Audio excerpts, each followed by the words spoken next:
I'm Dr. Christina Conolly, and welcome again to our MCPS video series, Waymaking. Our goal is to help families make their way through many of the emotional challenges that we are faced with today. I have with me today Dr. Amanda Nickerson, who is a school psychologist and the director of the Alberti Center for Bullying Abuse Prevention. Thank you for joining us today. Thank you so much for having me, Christina. Of course. So my first question is, so as students transition to a digital learning environment and are on social media, we have heard concerns about students receiving negative posts online. Can you describe what cyberbullying is? Sure.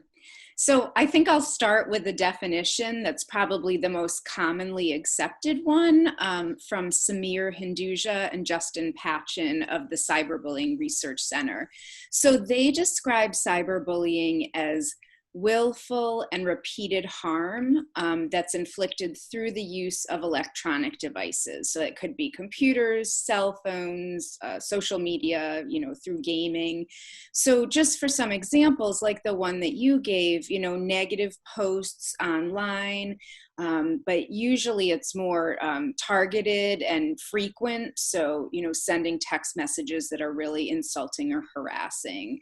But it can take other forms, like people hacking in and pretending to be somebody that they're not, and then posting untrue things about people. And then also, as we often see on online forums, we also have people that are trying to incite controversy and negativity and things like that. So all of those things fall under the umbrella of cyberbullying.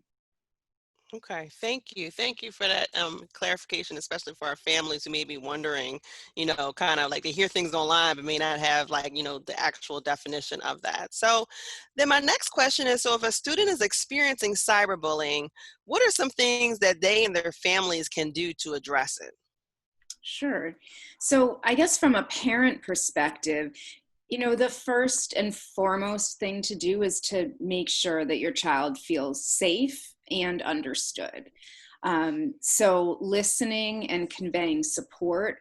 So saying specific things like, that sounds really upsetting, thanking them for telling you, because a lot of times people don't. So those are much better responses than, what did you do? I told you spend too much time on that thing anyways. That may be what we're thinking, but it's better to listen, reflect what they're feeling. From a real practical perspective too, it's important to document what happened. So keep that evidence. Even if you don't ignore and you don't respond to it, which is recommended, you still want to save it. So screenshotting, documenting, so that when it's reported, you're real clear about what happened, when it happened, what the circumstances were around it. And then, first problem solving with your child, what they want to do. Some are not going to want to report it, and that doesn't mean that you shouldn't as a parent, but you also want to problem solve with what's going to work best for them. They often have a clue about what may make things worse and what may be a good way to handle. But obviously, as parents, we also have to take some of that responsibility. So certainly reporting it to the school. I know you're going to chime in with some information specific to your district, but working with the school is very used to handling these kinds of complaints, especially if they're impacting the child in school or in online instruction. And there's also a lot of other resources for reporting it. So parents or the child themselves could report it to the content provider. So I know most don't use Facebook anymore, but Twitter and TikTok and, all of the different providers pretty much have ways that you can report that abuse, and they really do want to know about it. So we'll show a link that has, different content providers and where it is that you can get that help and support. Depending on the type of abuse, it could also be reported to the U.S. Office of Civil Rights. If it's based on race, sex, or disability, they take that very seriously and it can be reported. And I also think it's helpful for parents to know that the National Center for Missing and Exploited Children also has a cyber tip line. So it's 1-800-THE-LOST or 843-5678. They also have a link on their site. So if it has to do with exploitation, child pornography, and things like that, it can be reported to them, and they work with the police and also do investigation of that.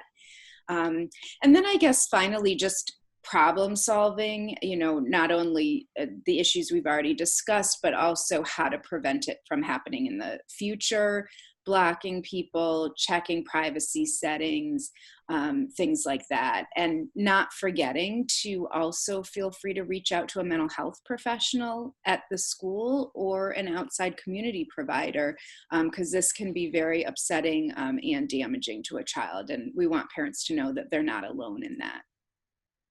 Okay, thank you.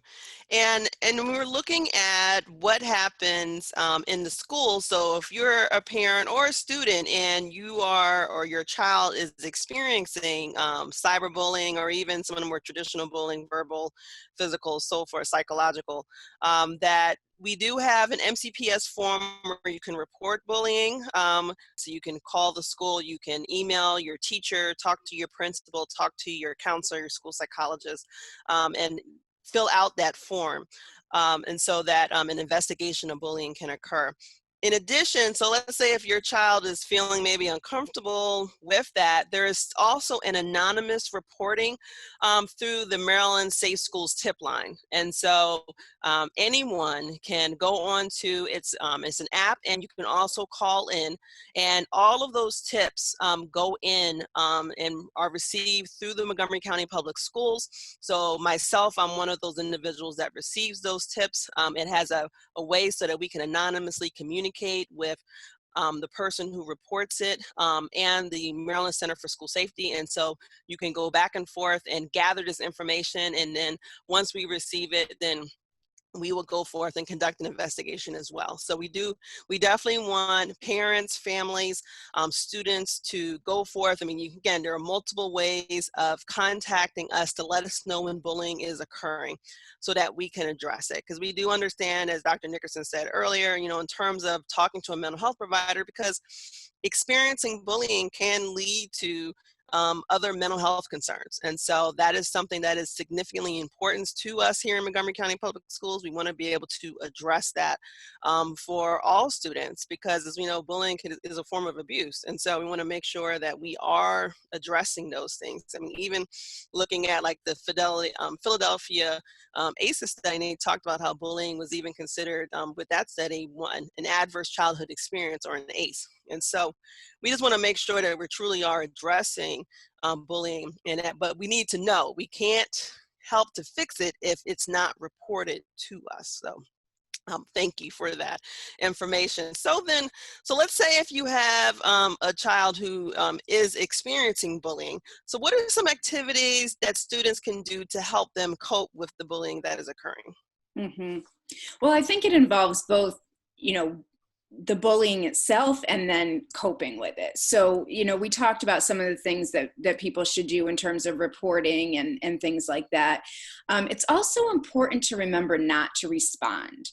So unlike maybe what we might say with approaching face-to-face bullying situations, we find that when people try to respond, whether it's an angry sort of getting back at them retaliatory response, or even a please stop, it often just makes the problem worse online. So, the advice is really to not respond. And I said also, in terms of that process, save it, everything, document, things like that. But then in terms of getting support and coping, reaching out to someone, someone that you trust, that you think is going to be supportive. It might not be the first person you tell. You might get a response that is not helpful to you. So it shouldn't stop kids from reaching out to talk about it. It's really hard to struggle with this on your own. So getting that support, whether it's a friend, a family member, an adult at school, a neighbor, whoever it is that you kind of trust can be so helpful. And then other things that we do to reduce stress in other areas of our life will also help to cope with cyberbullying. So for some people, it's exercising, others it's praying, listening to music, connecting with other people, again, as I said, in your life, meditating. I mean, it's really individual for each person, but what are those healthy ways that we can reduce that stress and isolation and the kind of things that affect our mental health? So again, hopefully people have those for other stresses and they can use it for this, but that support, again, if you don't know what to do, reaching out to someone who can help with that too. All right, thank you. And, and listening to what you were saying, it also reminded me of, let's say if you have, there's a student who's watching this or a family and you know of another student who is getting bullied. So we want you also to go forth, like be that upstander and stand up, help that person. You can report it and you can kind of be that support that maybe that person needs if you see this going on, because a lot of times that victim may feel alone and they may not realize that there are other people there who, are like, oh my goodness, I can't believe this is happening. This is wrong. And reaching out to them and letting them know like, hey, it's okay. I'm here with you can be a great support as well. So yeah, I'm glad you brought that up. That's one of my passions. And what we're really trying to tell kids and adults everywhere is, be that upstander. If you see something, say something. And as you said, it doesn't have to be, in fact, it probably shouldn't be right in that with cyberbullying right in there, because then you could just be getting into it and having it spiral. But, never underestimate the power of reaching out to someone that this is happening to and just saying, that shouldn't have happened. I'm so sorry you're dealing with that. What can I do? Can I offer a distraction? But then also more concretely reporting it. And as you mentioned, that can be done anonymously. A lot of times there's the concern, well, this is going to blow back, or I'm going to be perceived as a snitch. And, we're trying to change that culture, but it's a hard one to change. So there's other ways that you can be supportive and report without having to put yourself out there in a way that might make you feel really, really uncomfortable. Right, absolutely. I just say, like, I hate that word snitch. So, when people like, I can't say anything, I don't want to get in trouble, or they're fearful of that. Like, no, that's why we have the anonymous tip line. And we want students to come forth and say something. It's kind of like when you see something, say something, but then also the next step is doing something and go, reaching out to that person, and following those 3 steps. It's just so important. I cannot stress enough because there's just so many kids out there who experience bullying. Again, like I said before, they feel alone. And so that's good. So then going into my last question. So do you have any suggestions or feedback for families to help them during this crisis? Sure. Yeah. As a parent myself, I can say you have every right and you will feel furious that it's happening. It's unjustified. You have every right to feel that way, but trying to remember that in order to really support your child and advocate effectively, you probably need to keep some of that in check so that you're able to be the helpful presence that your child may need. And I think for parents to know too, that one of the top reasons why kids don't report cyberbullying is their fear that their parents are going to just take their devices away and remove that. Not saying that there shouldn't be consequences, particularly if, not because they're victimized, but if there's a back and forth, as there often is. But I think we'd have to be really aware of that reality that kids might just really take it underground if, the response is, you can't have your device. They're plugged in so much. So we just have to be aware of that. So, helping to problem solve, what are more reasonable consequences maybe, and I keep talking about consequences, but we're really talking about victimization. So really what you want to do is problem solve. What is your child going to be most comfortable with? What can you live with as a parent, in terms of addressing it, to kind of take those action steps, and just remembering that what a child needs most is support from you, the parent, from others. They need people to hear, you're not alone in this. This feels awful. You don't deserve to have this happen to you. Sometimes you don't have to do a million other things besides that, because that's what they're gonna remember. They can feel outed, isolated, all of the things that the person targeting them is trying to make them do. But if they have that support to get them through it and buffer them, then that's going to be really, really helpful moving forward. Right. And so thank you. And you brought up an excellent point in terms of, because, I do hear from families, things are going on online. And especially when you have parents who grew up in a different generation that didn't have a cell phone, so they don't really understand the connection that kids have to online and their connection with their friends. And especially now in the pandemic when they're not at school and their phone is their only connection to their friends, that taking it away is like, oh my God, like that's a worse punishment than potentially some of the things that are happening to them, because now they're completely isolated. And so finding, like you said, finding other ways to support them, letting them know that you care and that you love them is key.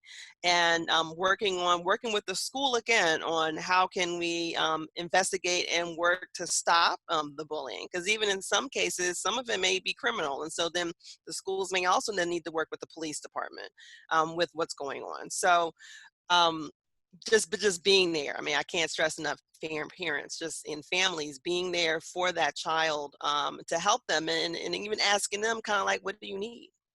And so to be able to have that support. So, but Dr. Nickerson, I just want to thank you so much for taking time to be with us today. And we want to thank our viewers for joining us for Waymaking. To send us additional questions and topics to discuss on the show, please visit the link on your screen. Also, please go to our YouTube playlist to find additional shows in our series. And please join us next time for MCPS Waymaking.